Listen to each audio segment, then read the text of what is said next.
आज भारत में सड़क से लेकर संसद तक हंगामा मचा हुआ है, जहां एक तरफ लाखों स्टूडेंट सड़कों पर उतरे हुए हैं, तो दूसरी तरफ अपोजिशन पार्टीज ने पार्लियामेंट के भीतर और बाहर बीजेपी गवर्नमेंट की नाक में दम कर रखा है।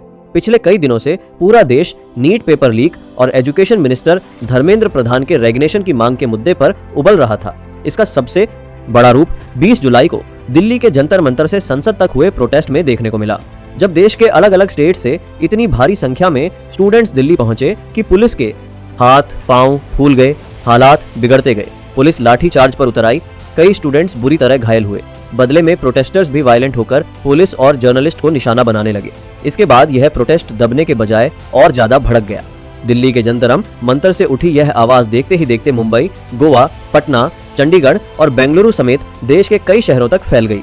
कुछ दिनों पहले तक शायद किसी ने सोचा भी नहीं होगा कि NEET paper leak, CJI Suryakant के एक बयान और सोशल मीडिया पर वायरल हुए एक मीम से शुरू हुआ यह मामला इतना बड़ा बन जाएगा कि एजुकेशन मिनिस्टर धर्मेंद्र प्रधान को रिजाइन करना पड़ जाएगा।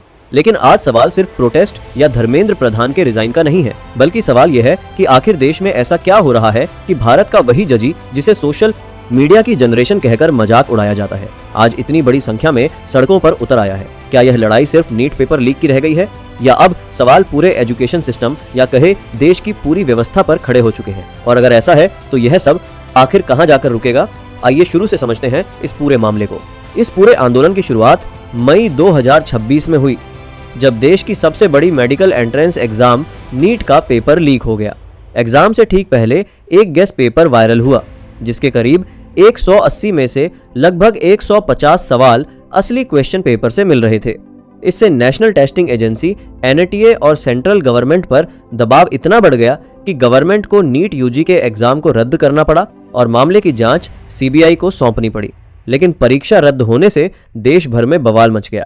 बहुत से स्टूडेंट्स का कहना था कि उन्होंने महीनों की मेहनत, लाखों रुपए और मानसिक दबाव झेलकर यह एग्जाम दिया था और अब दोबारा उसी प्रोसेस से गुजरना उनके साथ नाइंसाफी है।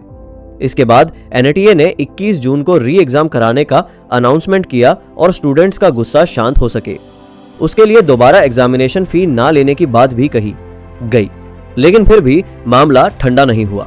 देखा जाए तो कॉम्पिटिटिव एग्जाम्स में सिर्फ मेहनत ही सब कुछ तय नहीं करती। उस दिन की मेंटल कंडीशन, पेपर का लेवल और कुछ क्वेश्चंस का इधर उधर हो जाना भी हजारों रैंक्स ऊपर नीचे कर देता है। हर साल नीट में 20 से 25 लाख स्टूडेंट्स बैठते हैं, जहां कई बार सिर्फ एक नंबर हजारों रैंक्स का फर्क पैदा कर देता है।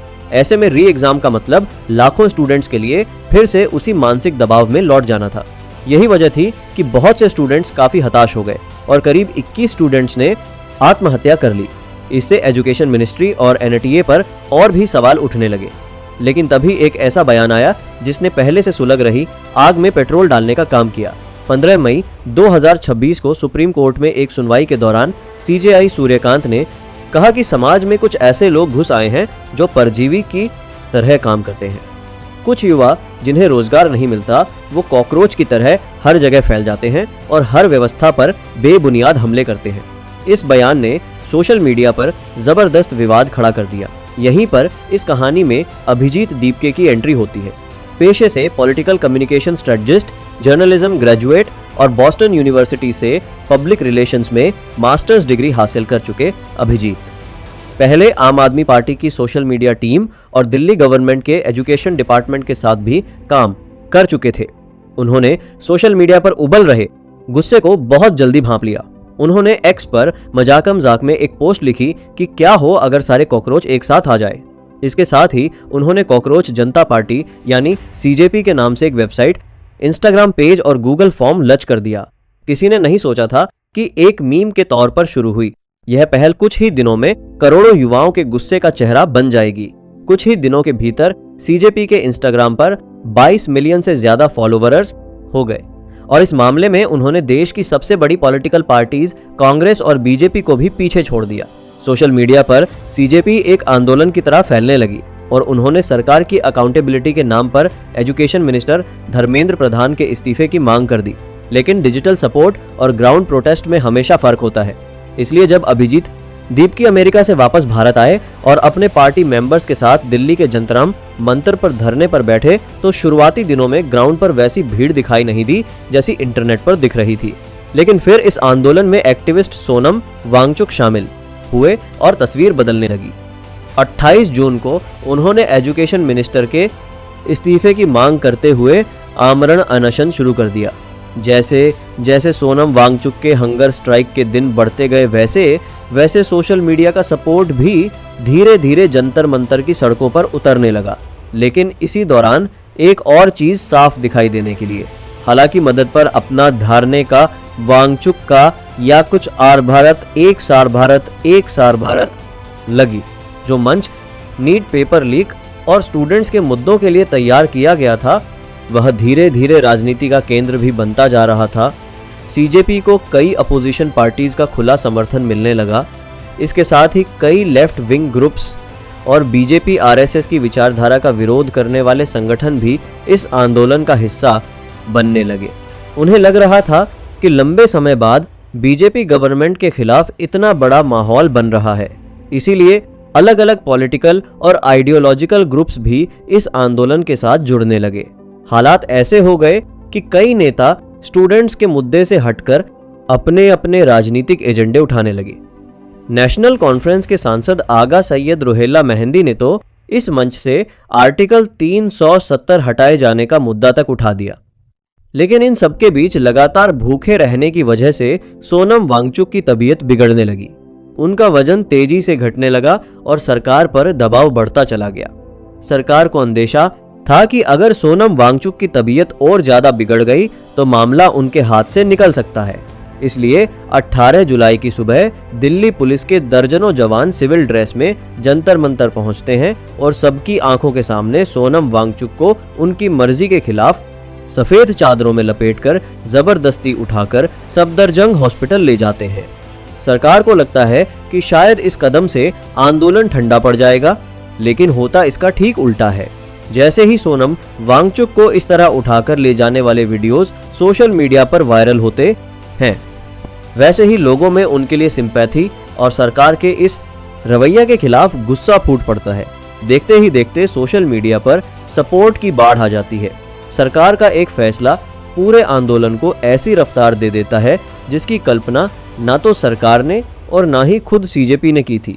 20 जुलाई को जंतर मंतर से पार्लियामेंट तक मार्च निकालने का ऐलान सीजेपी पहले ही कर चुकी थी।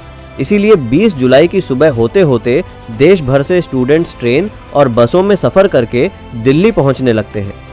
सरकार कई मेट्रो स्टेशंस के गेट बंद करवा देती है, लेकिन इसके बाद दिल्ली प्रहार बावजूद करीब 500 लोग प्रोटेस्ट में शामिल हो जाते हैं।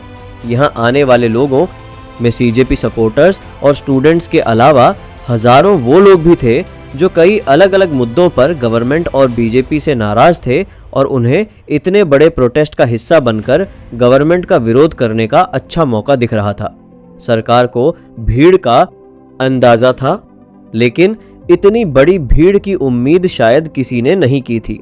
दिल्ली पुलिस पहले ही पार्लियामेंट तक पहुंचने वाले सभी रास्तों पर भारी बैरिकेडिंग कर चुकी थी और बड़ी संख्या में दिल्ली पुलिस और आरआईएफ के सुरक्षा बलों की तैनाती कर दी गई थी।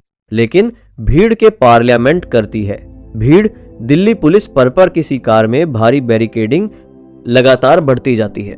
हजारों लोग धर्मेंद्र प्रधान इस्तीफा दो शौक नहीं मजबूरी है, यह हड़ताल जरूरी है जैसे नारे लगाते हुए पार्लियामेंट की तरफ बढ़ने लगते हैं। कुछ ही देर में बड़ी संख्या में प्रोटेस्टर्स बैरिकेडिंग तोड़कर आगे निकलने की कोशिश करते हैं। कुछ पार्लियामेंट स्ट्रीट तक पहुंच जाते हैं तो कुछ जनपद, वॉर मेमोरियल, कर्तव्य पथ और विजय चौक की तरफ से पार्लियामेंट के करीब पहुंचने लगते हैं। हालात लगातार तनावपूर्ण होते जाते हैं और हर 10-20 कदम पर पुलिस और प्रोटेस्टर्स के बीच धक्का मुक्की होने लगती है। लेकिन मामला यही नहीं रुकता। भीड़ को काबू करने के लिए पुलिस आखिरकार आंसू गैस के गोले छोड़ देती है और लाठी चार्ज शुरू कर देती है। कुछ ही मिनटों में पूरा इलाका अफरा तफरी में बदल जाता है। कई लोग बुरी तरह घायल हो जाते हैं, किसी का सिर फट जाता है, किसी का हाथ टूट जाता है, तो कोई चलने की हालत में भी नहीं बचता। हालात इतने बेकाबू हो जाते हैं कि कुछ प्रोटेस्टर्स भी पुलिस पर पत्थरबाजी शुरू कर देते हैं, जिसमें कई पुलिसकर्मी भी घायल हो जाते हैं। इस दौरान पुलिस की कुछ गाड़ियों को भी तोड़ा जाता है।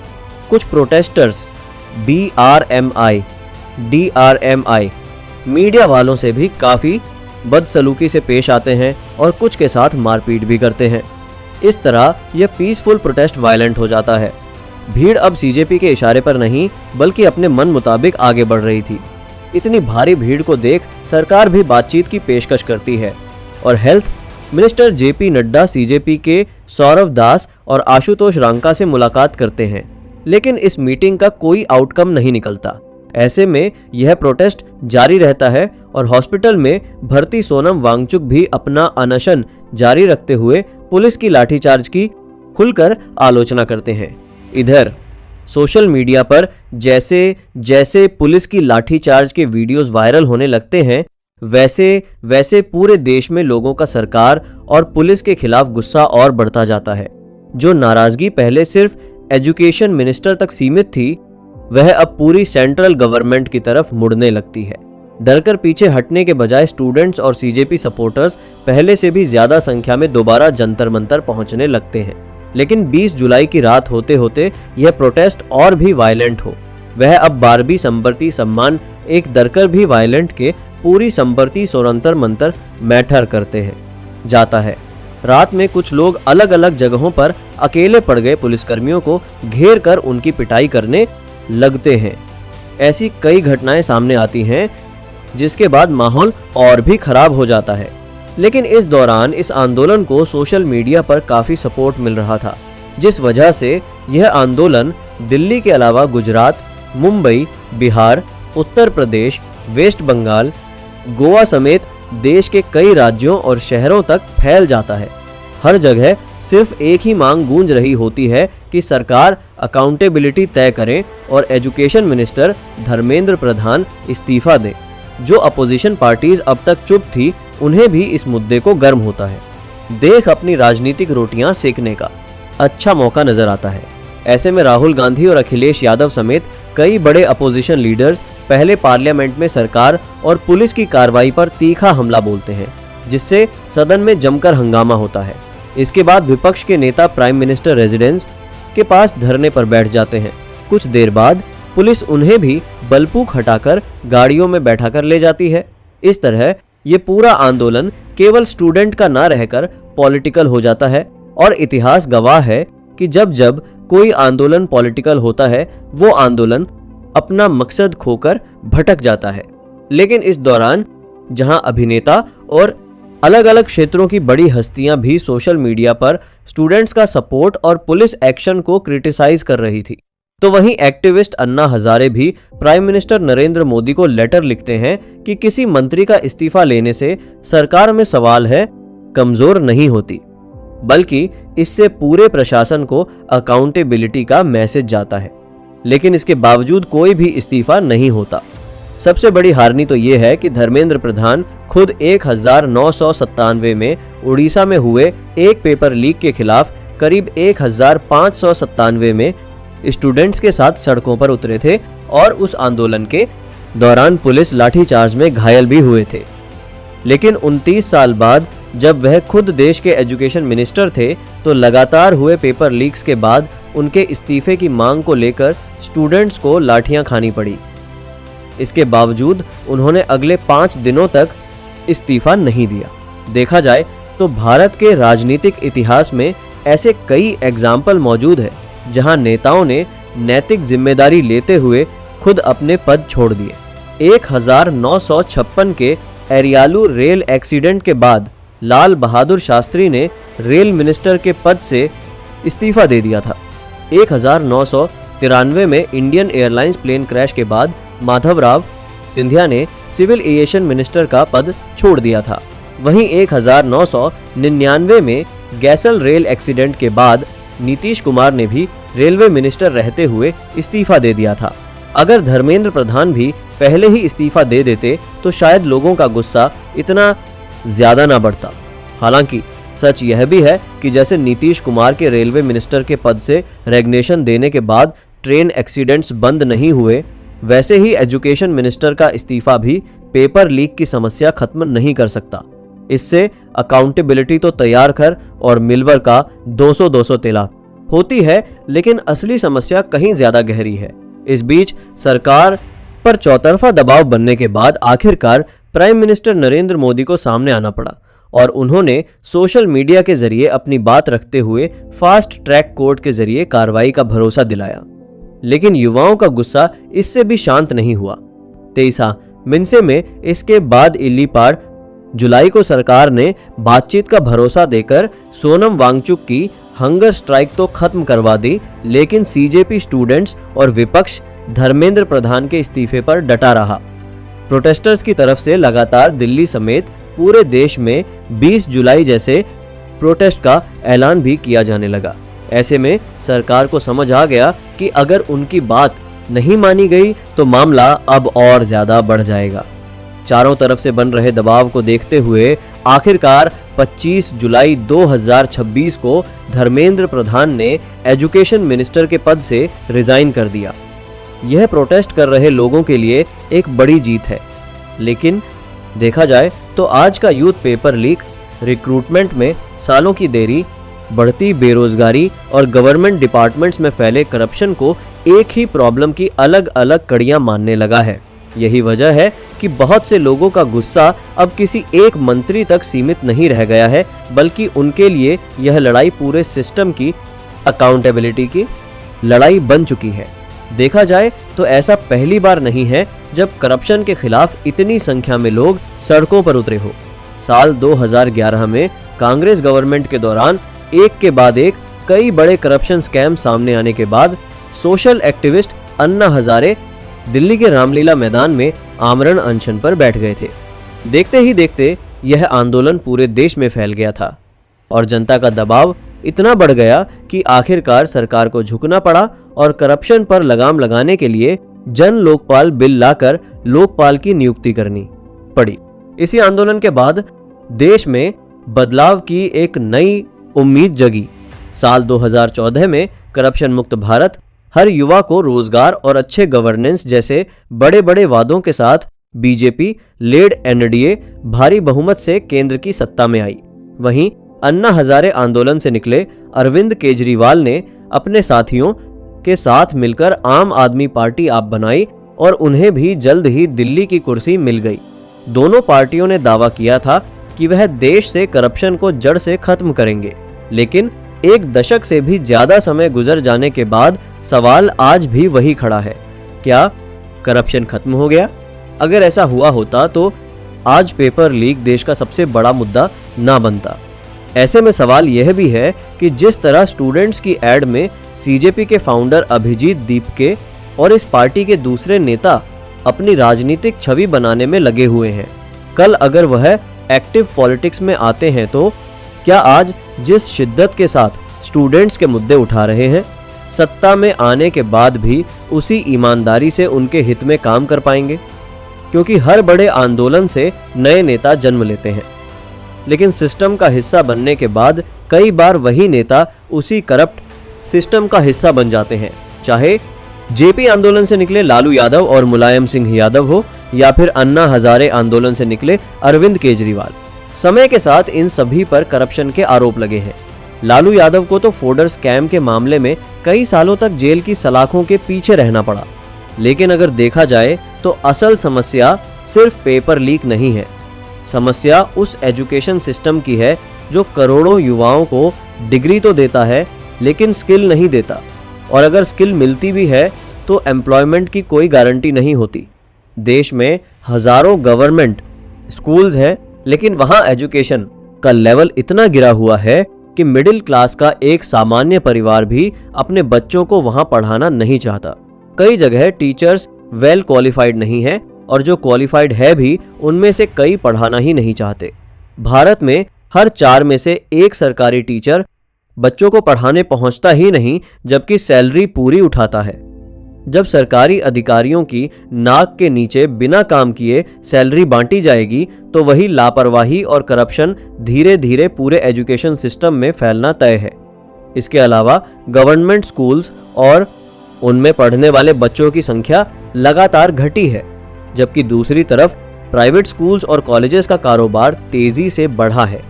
इनमें से बड़ी संख्या ऐसे इंस्टीट्यूशंस की है जिनका संबंध मिनिस्टर्स, बड़े लीडर्स या उनके करीबियों से बताया जाता है। एक तरफ यही लोग एजुकेशन सुधारने के वादे करते हैं। दूसरी तरफ महंगे प्राइवेट स्कूल्स और कॉलेजेस के जरिए आम लोगों की जेब से करोड़ों रुपए निकाले जाते हैं। आज इंजीनियरिंग और मेडिकल के प्राइवेट स्कूल्स एक सोसर कॉलेजेस की भरमार है, क्योंकि आईआईटी, एनआईटी, एम्स और दूसरे गवर्नमेंट कॉलेजेस की सीटें बेहद सीमित है। हर साल 20 से 25 लाख स्टूडेंट्स इन एग्जाम्स में बैठते हैं, लेकिन अंडर 12 से 15 शून्य रैंक लाने वाले कुछ शून्य स्टूडेंट्स ही इन कॉलेजेस तक पहुंच पाते हैं। लेकिन यहाँ भी खेल खत्म नहीं होता।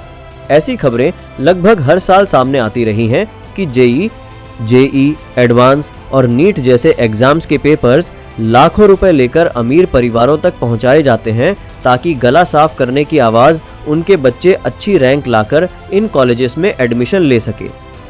2026 में हुआ नीट पेपर लीक इसका सबसे ताज़ा एग्जाम्पल है, जिसकी वजह से ये प्रोटेस्ट हो रहे हैं। इस कड़ी में 2013 का मध्य प्रदेश व्यापम स्कैम भी आता है, जिसमें डमी कैंडिडेट्स बैठाने, चीटिंग कराने, प्रॉक्सी एग्जामिनेशन करवाने और रिक्रूटमेंट प्रोसेस में बड़े पैमाने पर धांधली हुई थी। इस घोटाले ने 77 लाख कैंडिडेट्स को सीधे तौर पर प्रभावित किया था। बाद में मामला सुप्रीम कोर्ट तक पहुंचा और स्कैम के जरिए मेडिकल कॉलेज में एडमिशन लेकर डॉक्टर बने 634 डॉक्टर्स की डिग्रीज रद्द कर दी गई।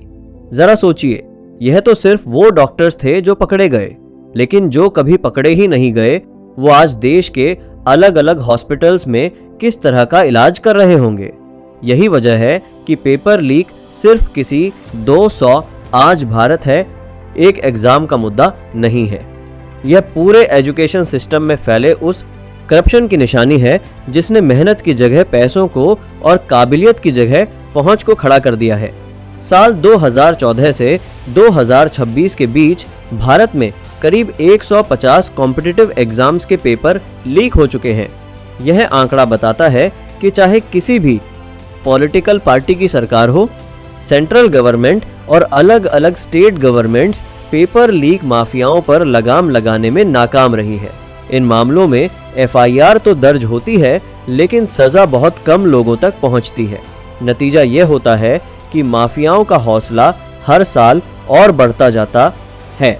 इसका सबसे बड़ा example 2006 railway recruitment paper leak से जुड़ा मामला है, जिसमें नाम आने वाले विपुल दुबे और बेदीराम आज विधायक बने हुए हैं। एक गरीब और मिडिल क्लास परिवार पाई जोड़कर अपने बच्चों को अच्छे स्कूल में पढ़ाता है, ताकि वह अच्छे कॉलेज में एडमिशन लेकर अच्छी नौकरी पा सके। लेकिन हकीकत यह है कि कॉलेज से निकलने के बाद भी लाखों युवाओं को सालों तक नौकरी नहीं मिलती। गवर्नमेंट जॉब्स की वैकेंसीज देर से निकलती है तो सालों तक एग्ज़ाम नहीं होते। एग्ज़ाम हो जाए तो पेपर लीक हो जाता है और कई बार पूरी वैकेंसी ही रद्द कर दी जाती है। कई एस्पिरेंट्स तो ज्वाइनिंग लेटर आने की खुशी में मिठाई तक बांट देते हैं, लेकिन बाद में पता चलता है कि पूरी भर्ती ही कैंसिल हो गई। ऐसा ही कुछ साल 2022 में देखने को मिला, जब गवर्नमेंट ने इंडियन आर्मी, एयरफोर्स और नेवी में अग्निवीर योजना को इंट्रोड्यूस किया और पहले से चालू पूरी वैकेंसी को कैंसिल करके उन बच्चों की ज्वाइनिंग रोक दी जिन्होंने रिटन, फिजिकल और मेडिकल एग्जाम पास कर रखा था। उनमें से बहुत से बच्चों ने आत्महत्या तक कर ली थी। लेकिन समस्या सिर्फ एजुकेशन सिस्टम तक सीमित नहीं है। करप्शन लगभग हर गवर्नमेंट डिपार्टमेंट में अपनी जड़ें जमाए हुए हैं। सरकारी स्कूलों से लेकर जहां सरकारी अस्पतालों तक, पुलिस डिपार्टमेंट से लेकर revenue department, municipal corporation, RTO, electricity department और ग्राम पंचायत तक शायद ही कोई ऐसा डिपार्टमेंट बचा हो जहां करप्शन ना हो। कहीं बिना रिश्वत काम नहीं होता तो कहीं सरकारी योजनाओं का पैसा बीच रास्ते में ही गायब हो जाता है। आम आदमी का हाल ये है कि अगर उसके पास पैसे हैं तो नियम कानून भी उसके लिए आसान हो जाते हैं, और अगर पैसे नहीं है तो उसे महीनों सरकारी दफ्तरों के चक्कर काटने पड़ते हैं। हाल ये कि यही करप्शन लोगों की सोच का हिस्सा बन चुका है। गवर्नमेंट ऑफिसेस से लेकर रिक्रूटमेंट प्रोसेस तक लोगों को लगने लगा है कि बिना रिश्वत के कोई काम होगा ही नहीं। लेकिन इसका नुकसान सिर्फ गवर्नमेंट फाइल्स तक सीमित नहीं रहता। जब घूस देकर इंजीनियर बनेंगे तो ब्रिज भी गिरेंगे। जब धांधली करके मेडिकल कॉलेज पहुंचने वाले स्टूडेंट्स डॉक्टर बनेंगे तो एक दिन वही हमारे परिवार का इलाज करेंगे। जब पैसे देकर सरकारी नौकरी मिलेगी तो वह अपनी नौकरी का इस्तेमाल भी खुद करप्शन करने के लिए ही करेंगे। इकोनॉमिक टाइम्स की एक रिपोर्ट के मुताबिक करप्शन की वजह से भारत को हर साल अपनी जीडीपी का लगभग 1.5 से 2% तक का नुकसान होता है। यही पैसा नए स्कूल, कॉलेज, हॉस्पिटल और इंफ्रास्ट्रक्चर पर खर्च होना चाहिए था, लेकिन वह भ्रष्ट अधिकारियों, दलालों और माफियाओं की जेब में चला जाता है। ट्रांसपेरेंसी इंटरनेशनल के करप्शन परसेप्शन इंडेक्स में भी भारत 91वें स्थान पर है। लेकिन सवाल ये है कि इतने बड़े बड़े स्कैम बार बार होते कैसे हैं? इसका सबसे बड़ा कारण सजा का डर खत्म होना है। पेपर लीक करने वाले माफिया हो या करोड़ों का करप्शन करने वाले अधिकारी, उन्हें पता है कि अगर वह पकड़े भी गए तो कोर्ट में केस सालों तक चलता रहेगा। जब तक फैसला आएगा तब तक वह बेल पर बाहर आकर फिर किसी नए स्कैम की तैयारी कर चुके होंगे। कानून का डर तब होता है जब सजा समय पर मिले, लेकिन जब न्याय में ही सालों लग जाएंगे तो कानून अपराधियों के लिए डर नहीं बल्कि एक लंबी लीगल प्रोसेस बनकर रह जाता है। धीरे धीरे लोग पहले गवर्नमेंट पर भरोसा खोते हैं, फिर इन्वेस्टिगेशन एजेंसीज पर सवाल उठने लगते हैं और जब जुडिशरी पर भी भरोसा कमजोर होने लगे तब डेमोक्रेसी की सबसे मजबूत नींव ही हिलने लगती है। ऐसे आरमार खाने के बारे मजबूत कार कर दिया जाता है।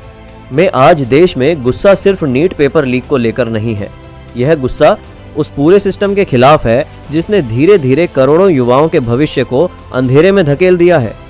वो सिस्टम जो देश में सरकारें बदलने के बाद भी नहीं बदलता। नई पार्टी आती है, बदलाव का वादा करती है, लोगों के गुस्से के सहारे सत्ता तक पहुंचती है, लेकिन जैसे ही सिस्टम के खिलाफ लड़ने वाले वो लोग खुद सिस्टम का हिस्सा बनते हैं तो वही सिस्टम उन्हें भी अपने जैसा बना देता है। हर साल न जाने कितने स्टूडेंट्स, कितने किसान और कितने आम लोग खराब एजुकेशन, बेरोजगारी, भ्रष्टाचार और टूटती उम्मीदों के बोझ तले अपनी जान गंवा देते हैं, लेकिन वो सिर्फ अखबार के पन्नों पर आंकड़ा बनकर रह जाते हैं और एक खोखला सिस्टम पहले की तरह चलता रहता है। अब भले ही इस आंदोलन की वजह से एजुकेशन मिनिस्टर धर्मेंद्र प्रधान ने रिजाइन कर दिया हो, लेकिन सच्चाई तो ये है कि सिर्फ एक चेहरा बदल देने से यह समस्या खत्म नहीं होगी। जब तक यह सिस्टम नहीं बदलेगा